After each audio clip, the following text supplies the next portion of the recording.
എനിക്കിങ്ങനെ mood swing ആണ്, അപ്പം എനിക്കിത് കൺട്രോൾ ചെയ്യണം എന്ന് വെച്ചാൽ ചെയ്യാൻ പറ്റുമോ? പറ്റില്ല. അതിപ്പം ഞാൻ ആൾക്കാരോട് പറയാറുണ്ട്, എനിക്ക് ഹാർട്ട് അറ്റാക്ക് ആണ്, ഞാൻ അങ്ങ് വിചാരിച്ചാൽ ഹാർട്ട് അറ്റാക്ക് അങ്ങ് ശരിയാകുമോ എന്ന് ചിന്തിക്കുന്നതിൻ്റെ അത്രയുള്ളൂ. അല്ലെങ്കിൽ എനിക്ക് ഡയബറ്റീസ് ഉണ്ട്, ഓക്കെ, ഞാനങ്ങ് ചിന്തിച്ചാൽ ഡയബറ്റീസിനങ്ങ് ശരിയാക്കാം ഇൻസുലിൻ ലെവൽ എന്ന പോലെയുള്ളൂ. അതൊരു കെമിക്കൽ വ്യതിയാനമാണ്. ആ കെമിക്കൽ വ്യതിയാനത്തിനോട് നിങ്ങൾ സെൻസിറ്റീവ് ആണെങ്കിൽ അതിന് വേറെ എന്തെങ്കിലും വഴികൾ കണ്ടുപിടിക്കണം, ആ വ്യതിയാനം നിർത്താൻ. പിന്നെ എല്ലാത്തിൽ നിന്നും ഒരു ഡിസ്ട്രെസ് ഉണ്ട്. നമ്മൾ ഇപ്പം പറയുവാണെങ്കിൽ സംഭവിക്കുന്നൊരു കാര്യമുണ്ട്, നമ്മൾ സംഭവത്തിനോട് പ്രതികരിക്കുന്ന രണ്ട് കാര്യങ്ങളുള്ളത്. ബുദ്ധിസ്റ്റ് മതത്തിൽ ഇതിന് 2 arrows എന്ന് പറയും.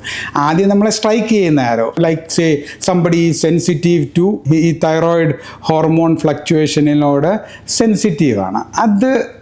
അപ്പം തൈറോയിഡ് ഹോർമോൺ ലെവൽ കുറയുമ്പോൾ അവർ ഡിപ്രഷനിലോട്ട് പോകും. അതിനോട് നമ്മൾ പ്രതികരിക്കുന്ന രീതികളിൽ ചിലപ്പം നമുക്കൊരു ഇച്ചിരി മരുന്ന് കഴിക്കാൻ ബുദ്ധിമുട്ടാണെങ്കിൽ ആ ഡിസ്ട്രെസ് കുറയ്ക്കാൻ ഇച്ചിരി വല്ലതും പറ്റും. പക്ഷേ ഏറ്റവും ബെസ്റ്റ് അതിൻ്റെ ആ സൊല്യൂഷൻ എന്നുള്ള രീതിയിൽ ഒരു മരുന്ന് തൈറോക്സിൻ കഴിക്കുന്നതായിരിക്കും.